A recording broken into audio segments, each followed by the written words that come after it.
ये हमारी one time की सेटिंग होती है। जब भी हम फर्स्ट टाइम अपने प्रोजेक्ट को क्रिएट करते हैं तब हमें इन बेसिक कॉन्फ़िगरेशंस को करने की ज़रूरत होती है। बेसिक कॉन्फ़िगरेशन क्या कि हमारे पास एक फाइल होगी कोई ना कोई, कौन सी startup.cs की। अब इस startup.cs के अंदर हमने देखना है किसमें यहाँ पे जो कुछ भी लिखा है एज इट इज़ आपने इसे रीड करके इम्प्लीमेंट कर लेना है। Go to configure services function कि हमने इस फंक्शन में जाना है। इस फंक्शन में जाके हमने ये लाइन ऐड कर देनी है, services dot add controllers with views. मैं आ जाता हूँ, यहाँ पे मेरा प्रोजेक्ट क्रिएट हो चुका है, मैं इसे क्लोज कर देता हूँ और यहाँ से मैं आ जाता हूँ किस फाइल में, startup.cs। यहाँ पे मेरे पास startup.cs और startup.cs के बाद मैंने फर्दर किस में जाना है, कॉन्फ़िगर सर्विसेज में। क्या हमारे पास कोई कॉन्फ़िगर सर्विसेज के नाम से फंक्शन अवेलेबल है? यहाँ पे मेरे पास ये फंक्शन है कॉन्फ़िगर सर्विसेज का। इसके अंदर हमने क्या ऐड करना है, मैं यहाँ से ऐड कर देता हूँ services dot add controllers with views. यहाँ से फर्स्ट लाइन को ऐड कर दिया। देन हमने गो टू कॉन्फ़िगर फंक्शन। इस फंक्शन में हमने क्या यूज करनी है, add app dot static files. मैंने यहाँ से कोड कॉपी किया और यहाँ पे आके इस कॉन्फ़िगर फंक्शन के अंदर मेरे पास काफ़ी सारा कोड आ रहा है। फर्स्ट पे मेरे पास कंडीशन लगी है, जहाँ पे कंडीशन खत्म हो रही है मैं इसके नीचे यहाँ पे ऐड कर देता हूँ control we app dot static files. तो ये मैंने सेकंड स्टेप भी इम्प्लीमेंट कर दिया। अब ये फर्दर कौन सी कंडीशन है, इस राउटिंग का क्या पर्पस है, एंड पॉइंट्स क्या है, इन्हें हम बाद में डिटेल में डिस्कस करते रहेंगे। फिल वक्त के लिए हमारी जो रिक्वायरमेंट है हम उसे अंडरस्टैंड कर लेते हैं। इसके बाद थर्ड पॉइंट क्या है हमारा, नेक्स्ट पॉइंट क्या है हमारा, add models folder, controllers folder and views folder. अगर हम अपनी एप्लीकेशन में देखें तो हमारे पास मॉडल व्यूज कंट्रोलर का कोई भी फोल्डर नहीं है।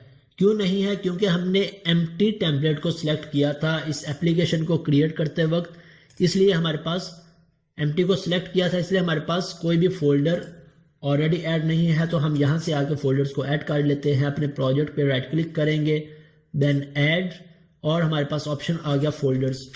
फर्स्ट पे हमने ऐड करना है मॉडल्स।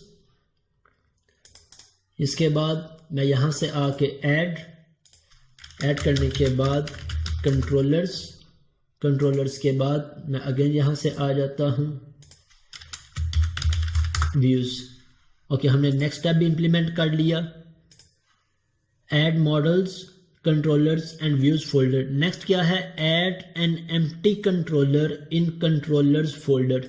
कि कंट्रोलर्स के फोल्डर में हमने एम्प्टी होम नाम का एक कंट्रोलर ऐड करना है। ओके, मैं यहाँ से जाकर इसमें ऐड कर लेता हूँ कंट्रोलर्स। इस विंडो को मैं क्लोज कर देता हूँ। कंट्रोलर्स पे राइट क्लिक किया, हमारे पास ऐड का ऑप्शन। ऐड करने के बाद मुझे क्या ऐड करना है, मुझे ऐड करना है कंट्रोलर। तो यहाँ से हमारे पास कंट्रोलर का ऑप्शन, कंट्रोलर पे क्लिक किया। फर्दर मेरे पास एक पॉपअप विंडो डिस्प्ले हो जाएगी। मुझे एम्प्टी कंट्रोलर चाहिए, मुझे एमवीसी कंट्रोलर चाहिए रीड राइट एक्शंस के साथ, या एमवीसी कंट्रोलर चाहिए व्यूज के साथ यूजिंग एंट्री फ्रेमवर्क। सो हमारी क्या रिक्वायरमेंट है, एम्प्टी कंट्रोलर। मैं एम्प्टी कंट्रोलर पे क्लिक करता हूं, ऐड पे क्लिक किया, एक और विंडो डिस्प्ले हो गई। अब यहां से आके मैं इस कंट्रोलर का नेम चेंज कर सकता हूं।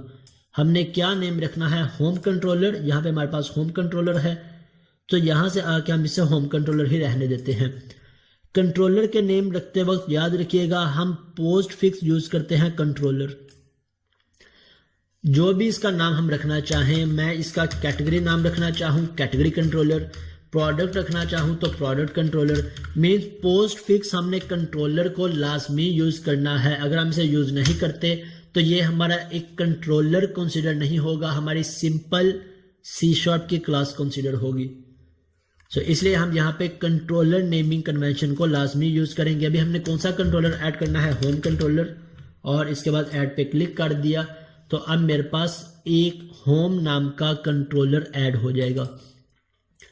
अब इस कंट्रोलर के अंदर अगर हम देखें तो हमारे पास यहाँ पे कॉलन यूज हो रहा है, कॉलन के बाद कंट्रोलर। हमें पता है कॉलन किस पर्पज के लिए यूज होता है, हम ऊप के कोर्स के अंदर डिस्कस कर चुके हैं। कॉलन हम यूज करते हैं इनहेरिटेंस के लिए। इनहेरिटेंस मीन्स जब भी हमने किसी भी पेरेंट क्लास से कोई भी डेटा डाटा मेंबर्स या मेंबर फंक्शंस को इनहेरिट करना हो तब हम कॉलन या इनहेरिटेंस को यूज करते हैं। अब इस हमारी पेरेंट क्लास कौन सी है? कंट्रोलर। कंट्रोलर के अंदर जितनी भी फंक्शनैलिटी पब्लिकली डिफाइन है वो सारी की सारी फंक्शनैलिटी इस चाइल्ड क्लास में भी अवेलेबल होगी। कौन सी? मैं यहाँ पे कंट्रोलर पर राइट क्लिक करता हूँ, गो टू डेफिनेशन में चला जाऊँ तो इसके अंदर जोन से डाटा मेंबर्स फंक्शंस डिफाइन होंगे, ये सभी के सभी temp data, view back, view data, Jason, ये सभी फंक्शंस हमारे पास इस चाइल्ड के अंदर भी अवेलेबल होंगे, हम उन्हें यूज कर सकते हैं।